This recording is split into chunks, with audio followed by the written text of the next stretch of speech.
क्या करते हैं, ये बनाते हैं क्रिप्टो क्रिश्चियंस। लोग उनको हिंदू समझते रहे, जब मरते हैं ना तब तो इनका पता चलता है, जब दफनाए जाते हैं। यही काम ब्रजेंद्र सिंह ने भी यही काम कर रहा है, नरूला भी यही काम कर रहा है।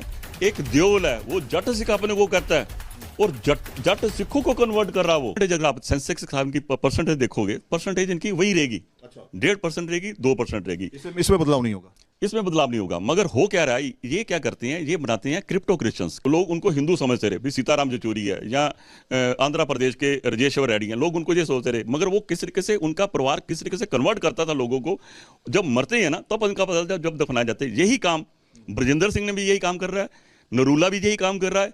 एक देओल है, वो जट सिख अपने को कहता है और जट सिखों को कन्वर्ट कर रहा है वो।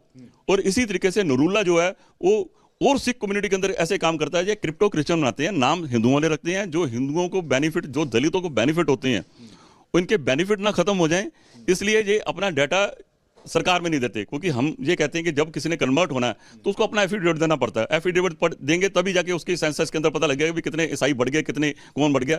ये अपना डाटा वहाँ पे नहीं देते, और ना ही उनकी जो उनको मिलती हैं, जितनी भी उनको सरकार की तरफ से इनको बेनिफिट मिलते हैं, वो बेनिफिट ना खत्म हो जाए, इसलिए उनका नाम वही रहेगा जो सिखों वाला नाम होगा और हिंदुओं वाला नाम होगा। ये क्रिप्टो क्रिश्चियन ये क्या साल होगा, कुछ चीजें आपको दिखाएगा। कई जगह ठंड पड़ती होगी, वहां गर्म हो जाएगा। पहाड़ियां बर्फ की पिघल जाया करेंगी। आप कहेंगे यहां तो ठंड थी, कुल्लू मनाली हम ठंड मनाने गए थे, वहां गर्मी लग रही है। आपको मौसम के क्लाइमेट चेंज होते नजर आएंगे।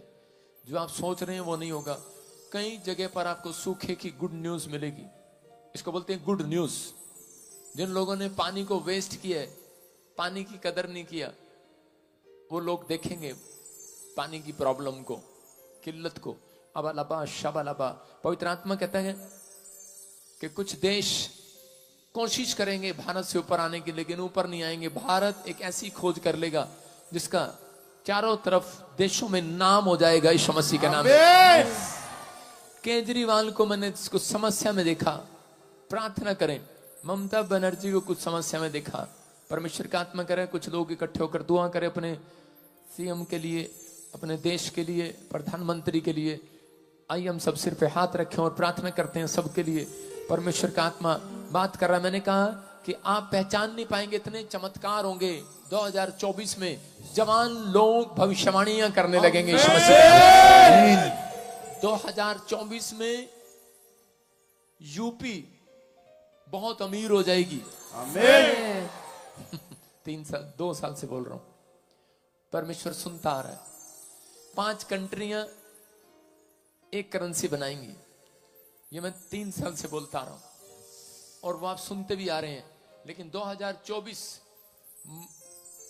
खत्म होते ही दिसंबर और मार्च के अंदर आपको सिर्फ 100 और 50 के नोट बचेंगे। समझने वाला समझ ले, बाकी अंदर कर ले।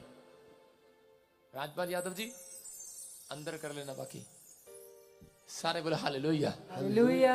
समझ में आ रहा है? आपके फायदे के लिए परमेश्वर बता रहा है। कुछ करेंसियां जो लोग बैंकों में पैसा डालते हैं, आपको न्यूज सुनने को मिलेगा, ऐसी आर्थिक तंगी आएगी, कई देशों की इकोनॉमी खराब हो जाएगी, और जिन्होंने बैंकों में पैसा डाला होगा वो बैंक के करप्ट कर लिया जाएगा। पैसा गायब। पैसा रखे तो रखे कहां? बाइबल बोलती है, ये भविष्यवाणी है। ऐसा 2024 अक्टूबर, नवंबर, दिसंबर, 25 में, मार्च में, 2025 में भी आपको सुनने लगेंगे। आपके पास 8 महीने हैं अभी गौर करने के। हालेलुया। हम क्या करें? जो लोग महंगाई के लिए बोल रहे हैं, महंगाई और बढ़ेगी, महंगाई और हो जाएगी, लेकिन परमेश्वर का आत्मा कह रहा है कि बहुत सारे लोगों के अंदर पवित्र आत्मा की प्रेजेंस आएगी, आत्मा उतरेगा, बहुत तेजी के साथ ग्रोथ करेगा भारत में। करे यहां से लोगों को, करे चंडीगढ़ से, बहुत सारे भारत से बच्चे विदेशों में जाया करेंगे यीशु मसीह के नाम में। लेकिन ऐसी जगह में बुलाना पड़ेगा उन्हें। परमेश्वर का आत्मा कह रहा है, लेकिन भारत में इतना पैसा, इतनी फैक्ट्रियां, इतनी। तो God bless you all of you, सबको जय मसीह की। फ्रेंड्स, हम लोग जो आज प्रार्थना निवेदनों में लगे हुए हैं, प्रभु आप सबके लिए मार्ग खोल रहा है और आपको वो चीज़ बहुत जल्दी नजर आने लग जाएगी जिस तरफ से आज हम लोग प्रेयर मीटिंग्स में हैं और हम लोग अपनी प्रार्थना निवेदन भेज रहे हैं, क्योंकि हम लोग परमेश्वर के निकट हैं। जितना हम परमेश्वर को पुकारेंगे उतना परमेश्वर हमारे पास होगा, क्योंकि वचन कहता है कि ढूंढोगे तो पाओगे और खटखटाओगे तो तुम्हारे लिए खोला जाएगा, क्योंकि वो हृदय के द्वार पर खटखटाता है और हमारे लिए खड़ा हुआ है। तो जो लोग विश्वास करते हैं मेरे भाई बहनों, आज उन सब के लिए प्रभु बहुत बड़ा मार्ग खोलने वाला है। तो इस वीडियो के द्वारा जो मैंने आपको बताया, आप अपने आप को बैलेंस करें, स्थिर करें, क्योंकि परमेश्वर का वचन कहता है कि आप किसी भी हालत में हो।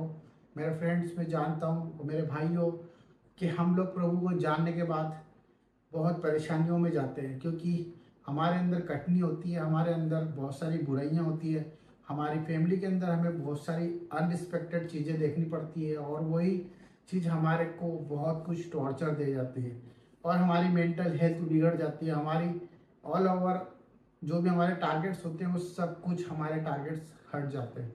तो मैं आप सबके लिए प्रार्थना करना चाहता हूँ और आप सबसे निवेदन करता हूँ कि जिस तरह से आप प्यार दे रहे हैं, देते रहें, और परमेश्वर आप सबके लिए एक सहायक भेज रहा है। आप विश्वास करें, इसी रात, इसी समय, इसी पल में आप अपने उस सहायक को महसूस करेंगे।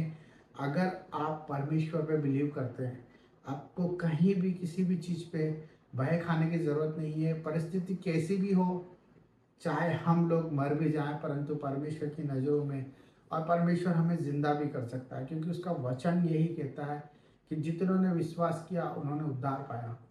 क्योंकि परमेश्वर हमारे लिए यीशु मसीह को भेजता है और उसने हमारे लिए ये सब कुछ रचा है। उसने एक रिश्ता हमसे कायम करा है कि हम इस समय में वचन को अपनी तलवार बनाए। वचन हमारी ज़िंदगी को बचा सकता है। आज आप बीमारियों में हैं, आज आप परेशानियों में हैं, और आज आप कर्ज में हैं, रोग में हैं, कर्जों में हैं, परेशानियों में हैं। ये सब चीज़ों का कारण हमारे हालात हैं जो कि हमसे दूर है।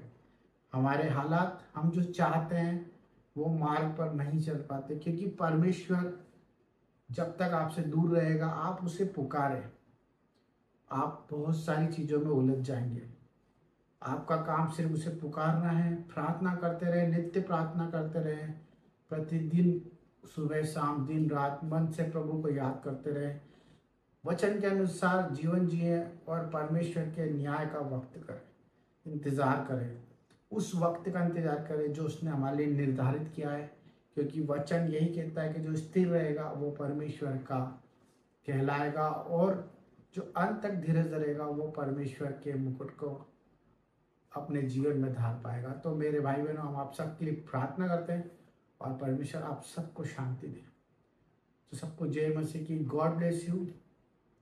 हालेलुया। पिता परमेश्वर, हम सब भाई बहनों के लिए प्रार्थना करते हैं जो लोग कमेंट बॉक्स में प्रार्थना करते हैं पिता, जिनकी जैसी परेशानी प्रभु आप देख रहे हैं, और आपका मैसेज और उनकी बात प्रभु आप तक जाए। मेरे प्यारे पिता, मेरा उद्देश्य यही है कि जो आज आपके द्वारा चुने गए हैं वो सब चीज़ सुरक्षित और सुरक्षित जीवन जिए। मेरे पिता परमेश्वर, उनके जीवन में बाहर आ जाए, आनंद से भर जाए, बीमारी उनके आसपास ना हो प्रभु, और उनके जीवन में तेरी उमंग और आस हो, बीमारियां छोटी हो जाए और ज़िंदगी तेरे नाम से खुशहाल हो जाए।